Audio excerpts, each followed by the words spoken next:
People have been interested in discussing one of your marriages. I'm much more interested in discussing your first marriage because that's the one that, to me, is the one that really has been truly important to you. You thank Danny on this album in a most beautiful way for being your co-parent, your partner, helping raise the, having those two most beautiful children in the world together.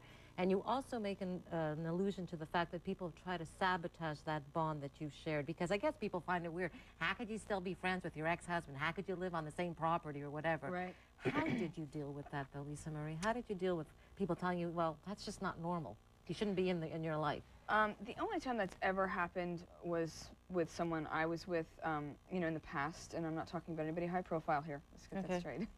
But it's happened where he and I had this, people trying to stop that, and it was really tough because sometimes, I understood it that was uncomfortable, but at the same time, that was probably one of the toughest periods I've ever gone through, was when somebody actually got me to not talk to him, or to watch my conversations with him and tell me what I could and couldn't say to him, and what was right and what wasn't, and the way he walked in the door was really upsetting, and it was this craziness that happened for a long time that I let someone get away with, and convinced me that's not normal, and I was like, and I went for it, and that was like the worst time of me and Danny's life, I think, in that time period, because it was like, wait, but we're not doing this for us, we're doing it for them, and there's a whole bigger picture here, and just because you have children doesn't mean, and you're divorced doesn't mean that you don't have a responsibility, and that you don't have or that you can't be friends. I mean, right. And thankfully, and I don't get enough credit for this, at the age of 19 or 20, I did know that he was the right person to have kids with. How did you know? Is it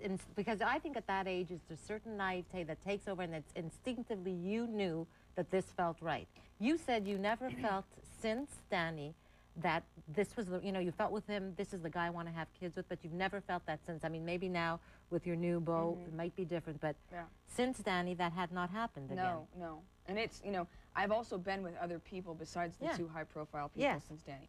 And there were people that wanted to have children with me, and I really tried to want to several times, but there was a red flag at all times. There was always a red flag, or watching a custody battle going on in the back of my head, going, no.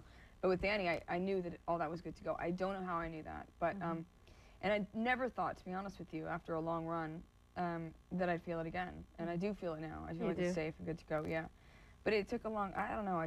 That was the longest marriage, and they came from that, and I don't know. We just, I just knew that, and I think it's important for children to be able to still be with their parents and not have to go half and half. And I understand that's not always possible. No, it isn't. Because of others and stuff like that. And I know we have a unique situation, but I'm really happy about it. Your mother said that you're